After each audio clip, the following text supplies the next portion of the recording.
خدا باپ اور بیٹا روح القدس کے نام میں آمین۔ مسیح خداوند میں میرے عزیزو، کلام مقدس میں ایسی شخصیات ہیں جن کی زندگی دوسروں کے لیے مشعل راہ بنی اور ان کا کردار دوسروں کے لیے نمونہ بن گیا، اور جو کچھ انہوں نے کیا وہ ایسا قابل تقلید ہے کہ ہم اسے پڑھ کر اپنی زندگی میں اپنانے کی خواہش رکھتے ہیں۔ کلام مقدس میں ویسے تو بہت سی ہستیاں ہیں، لیکن خواتین میں چند ہستیاں ہیں جن کے بارے میں ہم جب پڑھتے ہیں تو ہمیں ایمان کی تازگی محسوس ہوتی ہے، جن کے بارے میں جب ہم جانتے ہیں یا گفتگو کرتے ہیں تو ہمیں یہ احساس ہوتا ہے کہ کاش ایسا ایمان ہماری زندگی میں بھی آ جائے، کاش ایسا کردار ہمارے خاندانوں میں بھی ہو، تاکہ اس سے جیسی برکت اس شخصیت کو ملی ہمیں بھی ملے اور ہم دوسروں کے لیے بھی بابرکت بن سکیں۔ آج میں بات کرنا چاہتا ہوں سیموئیل نبی کی والدہ بزرگہ حنا کی۔ جب ہم اس کے بارے میں کلام مقدس میں سے پڑھتے ہیں تو سیموئیل نبی کی پہلی کتاب اس کے پہلے باب میں ہی ان کے بارے میں بیان کیا گیا ہے کہ یہ خاتون ایک انتہائی دیندار خاتون کے طور پر اسے بیان کیا گیا ہے، اور پھر اسے عاجز اور انکسار بیان کیا گیا ہے کہ یہ دوسروں کی باتیں سن کر، اپنی سوتن کی باتیں سن کر اسے کوئی جواب نہیں دیتی، اسے کوئی آرگومنٹ نہیں کرتی، اس کے ساتھ لڑائی جھگڑا نہیں کرتی اور نہ ہی اس کا مقابلہ کرتی ہے، بلکہ یہ اندر اپنے اندر میں کڑتی رہتی ہے، یہ اپنے اندر میں خدا کے ساتھ بات چیت کرتی ہے، اور یہ برداشت اور صبر کا اعلیٰ نمونہ ہے۔ روتی رہتی ہے، آزردہ ہو جاتی ہے، دکھی ہو جاتی ہے، پریشان ہوتی ہے، لیکن دوسروں کو ان کی غلط باتوں کا یا تانوں کا جواب نہیں دیتی۔ ایک دن جب یہ اپنے خاوند کے ساتھ شیلو میں قربانی گزراننے کے لیے گئے تھے تو وہاں پر ایسی سچویشن پیدا ہو گئی کہ جب اس کے خاوند نے اسے قربانی کا دگنا حصہ دیا، یعنی قربانی میں سے اپنی بیوی فرنہ کی نسبت دگنا حصہ دیا، تو اس کی سوتن نے اسے اپنے تانوں سے پریشان کر دیا۔ تو پھر اس نے ایک فیصلہ کیا کہ میں بھی خدا سے ایسی خواہش کا اظہار کروں گی کہ میں بھی سرسبز و شاداب ہو سکوں۔ اس نے فیصلہ کیا کہ میں خدا سے اولاد مانگ کر رہوں گی اور حاصل کر کے رہوں گی۔ یہ اس کے مضبوط ایمان کی مضبوط بنیاد ہے کہ وہ پریشان تو ہے لیکن نا امید نہیں ہے، بلکہ با امید ہے، اور یہی بات وہ لے کر خداوند کے سامنے کھڑی ہوگی۔ جب پاک صندوق کے سامنے وہ کھڑی ہوتی ہے دعا کرنے کے لیے، تو کلام مقدس میں یہ بیان کیا گیا وہ روح کے دکھ میں تھی۔ اس کا مطلب ہے کہ جسم کے دکھ تو انسان برداشت کر لیتا ہے، لیکن اگر روح کو تکلیف ہو تو اسے برداشت کرنا کافی مشکل ہو جاتا ہے، اور اس کا پھر اظہار بھی کیا جاتا ہے، جیسا کہ حنا کے متعلق بیان کیا گیا ہے کہ وہ روح کے دکھ میں تھی، اور اس نے جب وہاں پر کھڑے ہو کر اپنی دعا شروع کی تو اس کے منہ سے الفاظ نہیں نکل رہے تھے، لیکن اس کے ہونٹ ہل رہے تھے، اور اس کی آنکھوں سے آنسوؤں کی جھڑی جاری تھی، آنسوؤں کی قطار پانی بن کر اس کی آنکھوں میں سے نکل رہے تھے۔ تو یہ حالت دیکھ کر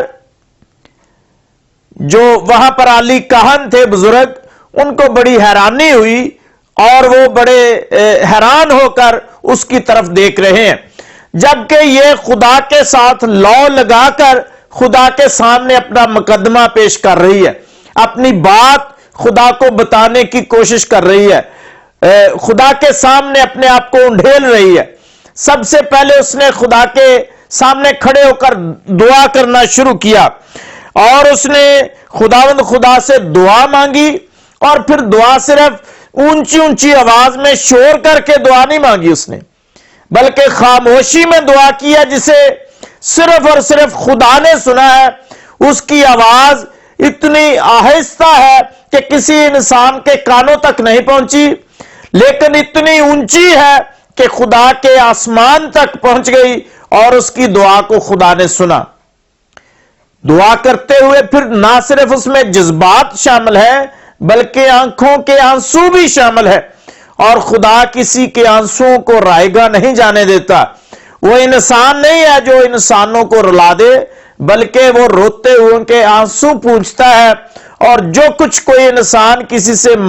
جو کچھ انسان خدا سے مانگتا ہے، خدا اپنے مانگنے والوں کو عطا کرتا ہے۔ اور اس نے دعا کرتے ہوئے خدا کے ساتھ ایک منت بھی مانی ہے۔ جو کچھ خدا سے مانگا وہ خدا کو واپس لوٹا دینے کی بات اس نے کی ہے۔ اس نے خدا سے مانگا، اے خداوند تو مجھے اولاد نرینہ عطا کر، یعنی میری گود کو ہری کر دے، میرے بانج پن کو اپنی پاک قدرت سے دور کر دے، میری بے آب و گیا زندگی کو سرسبز و شاداب کر دے، مجھے اولاد کا تحفہ دے، اور جب تو مجھے یہ تحفہ دے گا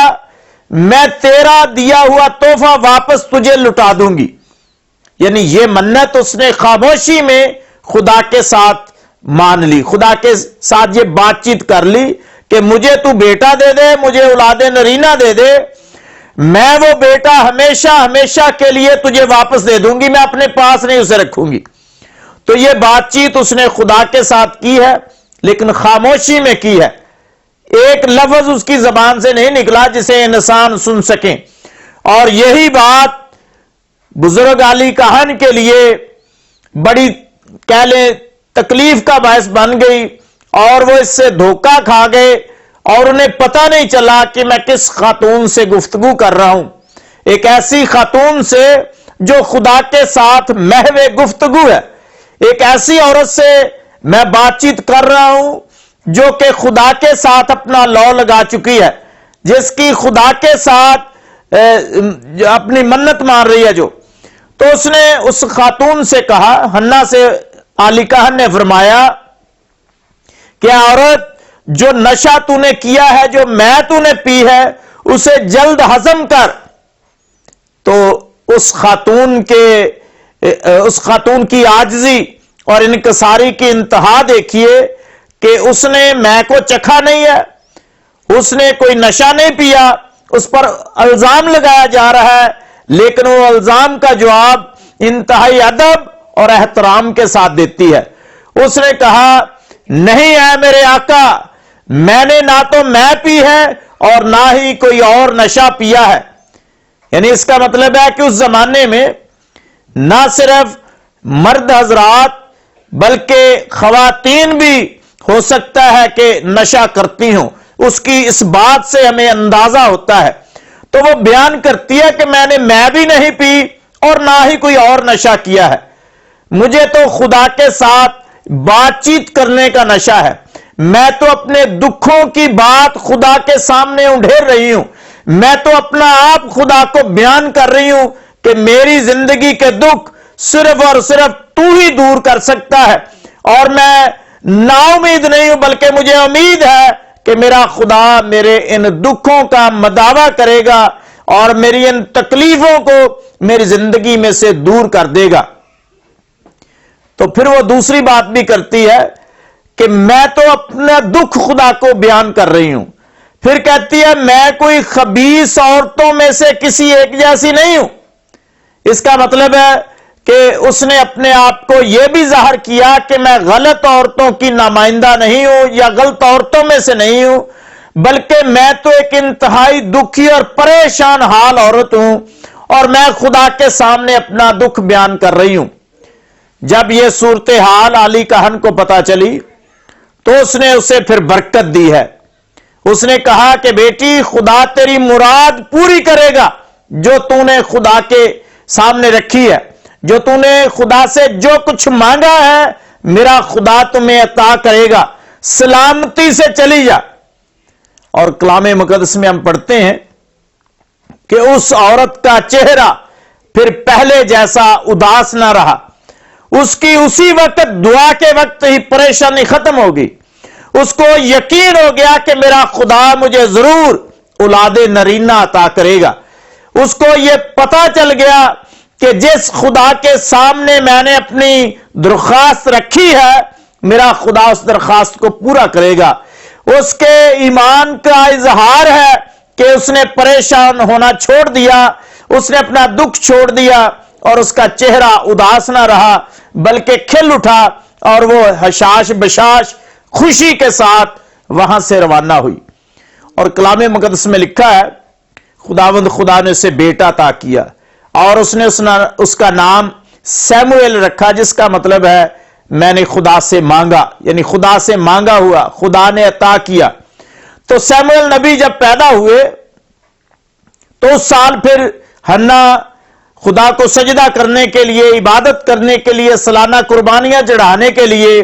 شیلو میں نہیں آئی، بلکہ اس نے اپنے خاوند سے کہا کہ جب لڑکے کا دودھ چھڑایا جائے گا میں اس وقت خدا کے گھر میں جاؤں گی۔ تو اس نے جب لڑکے کا دودھ چھڑایا گیا تو یک سالہ بچڑا لیا، آٹے کا ایک ایفا لیا اور مے کا مشکیزہ لیا، اور یہ تینوں چیزیں لے کر اپنے خاندان کے ساتھ شیلو میں خدا کے گھر میں آئی، اور عالی کاہن کو یاد دلاتی ہے کہ میں وہی عورت ہوں جس نے یہاں پر کھڑے ہو کر خدا کے سامنے اپنی دعا کی تھی، خدا کے سامنے منت مانی تھی، خدا کے سامنے میں نے ریکویسٹ کی، درخواست کی تھی، اور خدا نے میری اس درخواست کو پورا کیا ہے، یہ بیٹا مجھے عطا کیا ہے، اور میں یہ بیٹا خدا کو واپس دینے کے لیے آئی ہوں۔ یہ بیٹا میں ہمیشہ ہمیشہ کے لیے خدا کو دے دوں گی، یہ خدا کی خدمت کرے گا، خدا کے گھر کی خدمت کرے گا اور خدا کے کہنوں کی خدمت کرے گا۔ تو عالی کاہن نے پھر اس کو برکت دی۔ مسیح خداوند میں میرے عزیزو، ہنا نے پھر شکر گزاری کا گیت گایا، خدا کی تعریف کی، حمدیہ گیت گایا، نغمہ گایا کہ اے خداوند تو ہی غریبوں کو بلند کرتا ہے، تو ہی سوکھے درختوں کو ہرا کر سکتا ہے، تو ہی بے آب و گیا صحراؤں میں دریا بچھا سکتا ہے، دریا بہا سکتا ہے، اور تو ہی ہے جو سوکھے درختوں کو ہرا کر کے بے پھل درختوں کو پھلدار بنا سکتا ہے۔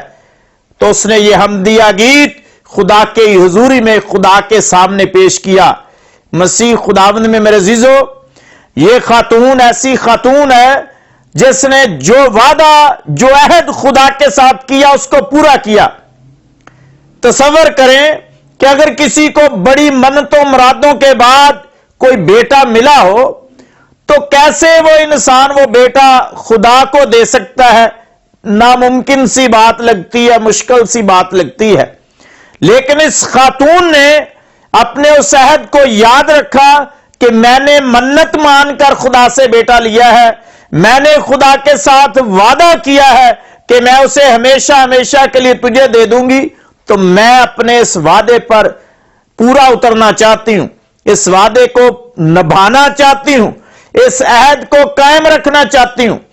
اور ہو سکتا ہے کہ اس کے گھر میں خاوند کے ساتھ بڑی بحث ہوئی ہو، چونکہ الکانہ اپنی بیوی ہنا کو بہت پیار کرتا تھا اور اس سے پیدا ہونے والے بیٹے کو بھی ظاہر ہے بہت پیار کرتا ہوگا، تو یہ کیسے ممکن ہے کہ الکانہ اپنے بیٹے کو واپس خدا کے گھر میں دے دے؟ حالانکہ بیٹے کی عمر انتہائی چھوٹی ہے، تھوڑی عمر ہے، جب اس کا دودھ چڑھایا گیا تو وہ چھوٹی عمر میں تھا، تو لیکن ہنا نے مضبوطی کے ساتھ اپنا یہ وعدہ پورا کیا اور سیموئیل نبی کو خدا کی نظر کر دیا، اور پھر یہ ہر سال اپنے بیٹے کے لیے ایک نیا جبہ بنا کر، ایک نیا لباس تیار کر کے